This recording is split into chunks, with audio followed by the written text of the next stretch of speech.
Council. तो उसमें अगर हम देखें कि cold war rivalry between US and the USSR and the invoking of substantive vetos जो है, they paralyze the decision making process at United Nations। तो यूनाइटेड नेशंस के माध्यम से जहां कार्य करना, जहां एक्शन लेना आवश्यक था, वहां यूएसएसआर और यूनाइटेड स्टेट्स के अपने हितों के कारण, उनके हितों के चलते, उनके अपने मुझे क्या चाहिए, मुझे क्या नहीं चाहिए, इन सब प्रेफरेंसेस के चलते बहुत सारी जगह पे एक्शंस नहीं लिए गए। और उन्होंने समय-समय पर जहां पर आवश्यकता थी एक्शन लेने की, उनके पर्सनल हितों के, उनके व्यक्तिगत हितों को उन राष्ट्रों के व्यक्तिगत हितों के चलते इन सारे निर्णयों को उन्होंने लेने से रोका। अगर हम देखें between 1945 to 1990, 193 substantive vetoes were invoked. तो ये जो कोल्ड वॉर का जो समय था 1990 तक, क्योंकि 1990 के बाद या 1991 में सोवियत यूनियन कोलैप्स हुआ। तो तब तक का जो समय है, ये कोल्ड वॉर राइवलरी के चलते 193 सब्सटैंटिव वेटोज किए गए। इसकी तुलना में 1990 से लेकर 2022 तक के बीच में अगर लेटेस्ट आंकड़ा अगर हम देखें तो अभी अभी तक 53 सब्सटैंटिव वेटोज जो है वो इन्वोक किए गए। तो एक अगर प्रोपोर्शनेट सेंस में अगर हम देखें, प्रमाण उसका अगर हम देखें, तो कोल्ड वॉर के समय बहुत ज्यादा वेटोज इन्वोक किए गए, जिसके कारण जहां पर निर्णय लेने चाहिए थे, निर्णय लिए जाने चाहिए थे, वह निर्णय नहीं लिए गए। Now, Cold War rivalries made it impossible to establish multilateral force under the command of the Military Staff Committee as provided in the Article 43 and 47 of the UN Charter। तो इंटरनेशनल पीस एंड सिक्योरिटी को maintain करने के लिए एक military staff committee को establish करने की बात आई, लेकिन वह मिलिट्री स्टाफ कमेटी को एस्टैब्लिश करने के लिए सभी परमानेंट मेंबर्स एटलीस्ट उससे सहमत होने चाहिए थे।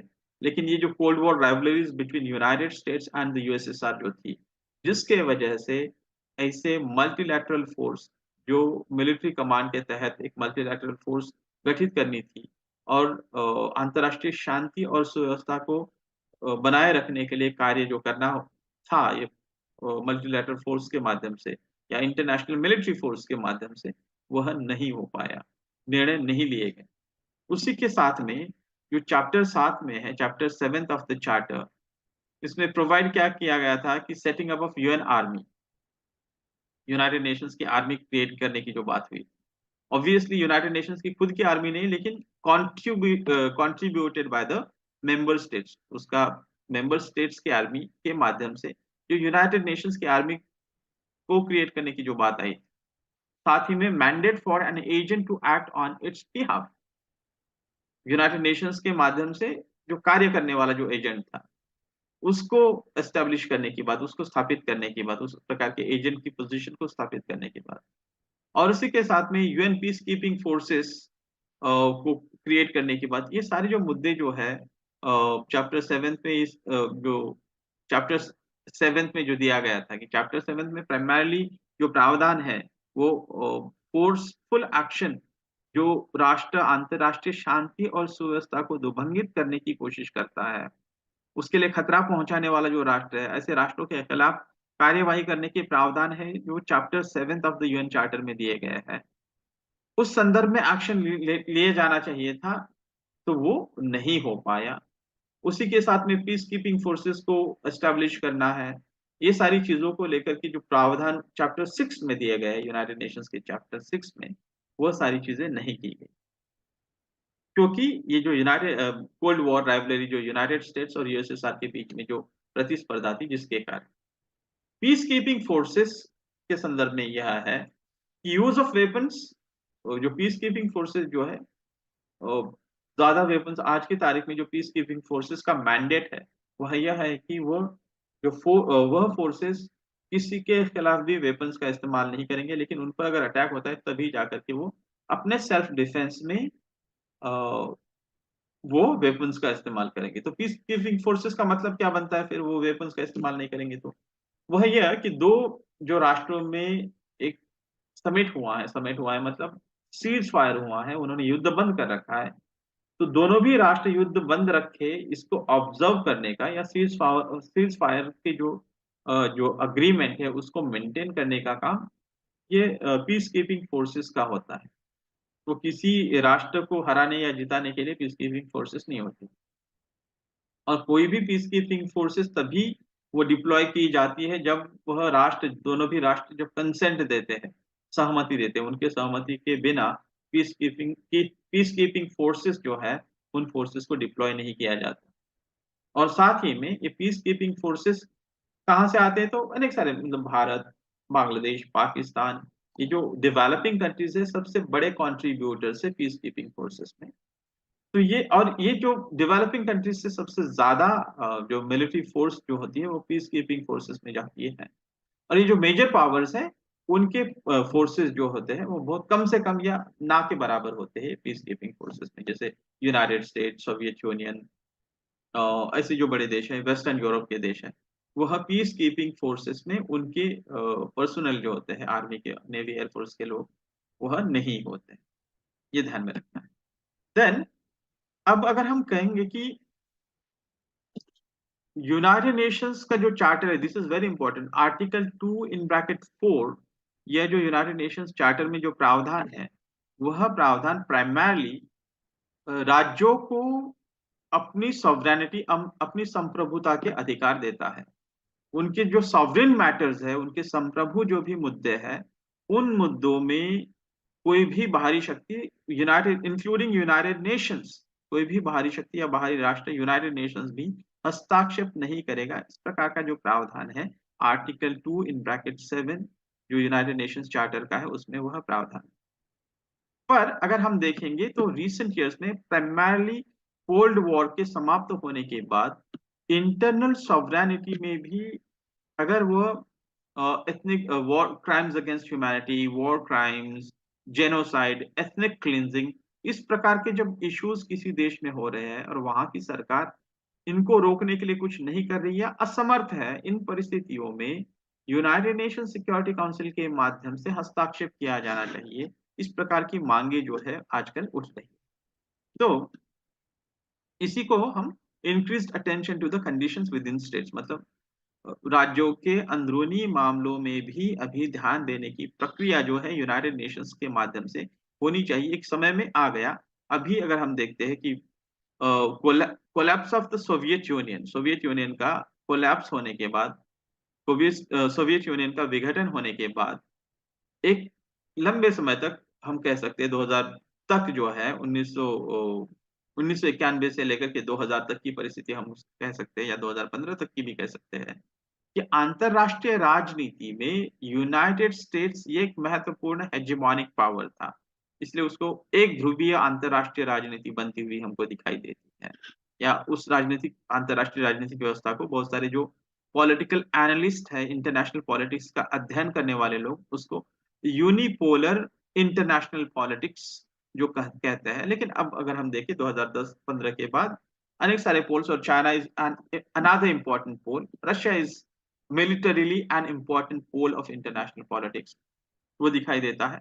आज के समय में अगर हम देखें, ये जो रशिया यूक्रेन कॉन्फ्लिक्ट के समय में अगर हम देखें तो अमेरिका की दादागिरी, या जिसको इंग्लिश के एकेडमिक टर्म्स में हेजिमोनी कहते हैं, वो हेजिमोनी एक प्रकार से चैलेंज के अंडर आती हुई दिखाई देती है।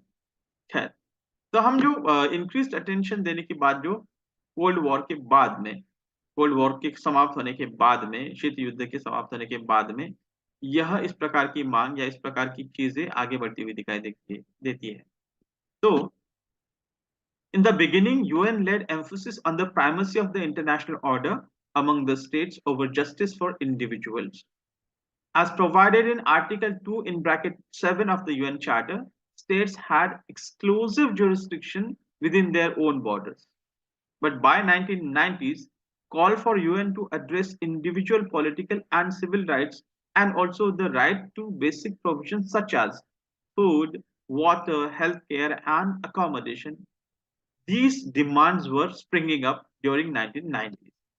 And now this view held that violations of individual rights were a cause of disturbances in relations among states, and therefore lack of internal justice risked international disorder. So 1990 के बाद, cold war के समाप्त होने के बाद या Soviet union के collapse होने के बाद, इस प्रकार की मांगे कि ये जो अंतरराष्ट्रीय अंदरूनी मामले जो हैं, इंटरनल मैटर्स किसी भी देश के, जो सॉवरेन मैटर्स या संप्रभु मुद्दे जिन्हें माना जाता है, उसमें अगर एथनिक क्लींजिंग हो रही है, जेनोसाइड हो रहा है, एक बड़ा ग्रुप छोटे ग्रुप को पूरी तरह से खत्म कर रहा है, या फिर वॉर क्राइम्स हो रहे हैं, और इनको रोकने के लिए अगर वहाँ की सरकारें कम पड़ रही है, या उन सरकारों के द्वारा ही इस प्रकार की गतिविधियां अगर प्रायोजित है, तो उनको रोकना आवश्यक है। क्योंकि यूनाइटेड नेशंस में ये माइकल वॉल्जर और नाडिन का जो व्यूज थे, जो दो पॉलिटिकल फिलोसोफर्स हैं, इन लोगों के, जॉन नाडिन और माइकल वॉल्जर, इनके विचार यह थे कि ये जो इंटरनल मामले हैं, जो पॉवर्टी से संबंधित मामले हैं, इनजस्टिस से संबंधित मामले हैं, ह्यूमन राइट्स के वायलेशन से संबंधित मामले हैं, यह मामले सिर्फ वो डोमेस्टिक मैटर बन के नहीं रहते, उस देश का अंदरूनी मामला नहीं होता है, बल्कि उसकी वजह से अंतरराष्ट्रीय शांति और सुव्यवस्था के भी खतरे निर्माण होते हैं। वह कैसे? जैसे किसी राष्ट्र में एथनिक क्लींजिंग हो रही है, दोनों ग्रुप लड़ रहे हैं, एक छोटे ग्रुप को मारा जा रहा है, तो वो सारे के सारे लोग वहां से भाग करके अन्य देशों की ओर जाने लगेंगे। जैसे लीबिया में और सीरिया में जो भी युद्ध हुए, जिसकी वजह से ये जो सिविल वॉर्स हो रहे हैं वहां पे, तो गृह युद्ध जिसे कहते हैं, तो वो गृह युद्ध के कारण क्या हो रहा है कि वहां के लोग निकल करके वो यूरोप में, अमेरिका में और अनेक जगह पे जाते हुए दिखाई देते हैं। तो जिसकी वजह से अंतरराष्ट्रीय शांति और सुव्यवस्था को भी खतरा निर्माण होने की संभावनाएं बनती है। इसीलिए इन मुद्दों को भी रोका जाना चाहिए, यह विचार जो है सामने आने लगा, और इसीलिए किसी भी देश के जहाँ पर विवाद, इस प्रकार की जो अस्थिर परिस्थितियां हैं, ऐसे राष्ट्रों के अंदरूनी मामलों में भी ध्यान देना चाहिए, इस प्रकार की भावना सामने आने लगी। और post cold war peacekeeping missions were to be based on the provisions given in the chapter 6 of the UN charter. UN charter में जो चैप्टर 6 है, उसमें पीस कीपिंग फोर्सेस को ऑर्गेनाइज करने की जो बात हुई है, उसके आधार पर पीस कीपिंग मिशंस का निर्माण करने की बात हुई। लेकिन अगर 1992 में बुट्रस बुट्रस घाली करके एक इजिप्शियन पॉलिटिशियन थे, डिप्लोमेट थे, एकेडमिशियन थे, वो यूनाइटेड नेशन सेक्रेटरी जनरल भी बने, और वो अध्येता थे, he was a scholar of international politics. तो उन्होंने जो document an agenda for piece नाम का जो डॉक्यूमेंट बनाया था, उसके माध्यम से एक पीसफुल मीन्स मतलब शांतिपूर्ण तरीकों से देशों के बीच में, और साथ ही में किसी भी देश के अंदर अगर गृह युद्ध जैसी परिस्थिति है, उनको सुलझाने की कोशिश की जानी चाहिए। लेकिन ऐसा अगर नहीं हो रहा है, तो पीस एनफोर्समेंट मतलब मिलिट्री एक्शन लेकर के वहां पर शांति प्रस्थापित करने के लिए भी कोशिशें होनी चाहिए। इस प्रकार की मांगे भी जो 2005 में वर्ल्ड समिट जो हुआ था, उसके माध्यम से भी इसी प्रकार के जो है मांगे या इसी प्रकार के प्रावधान या रिकमेंडेशंस की गई। तो अ, तो दिस इज वेरी इंपॉर्टेंट। पर अब पीस एनफोर्समेंट करना है, तो फिर सेल्फ डिफेंस में ही वेपन्स जो पीस कीपिंग फोर्सेस पहले यूज करती थी, वहां से आगे बढ़ करके जो पीस को ब्रीच करने वाले या पीस को शांति को खतरा पहुंचाने वाले जो भी देश के अंदर, किसी भी देश के अंदर जो फोर्सेस होती है, उनके खिलाफ भी ओपन मतलब फायर करनी पड़ेगी, उनके खिलाफ भी वेपन्स को यूज करना पड़ेगा।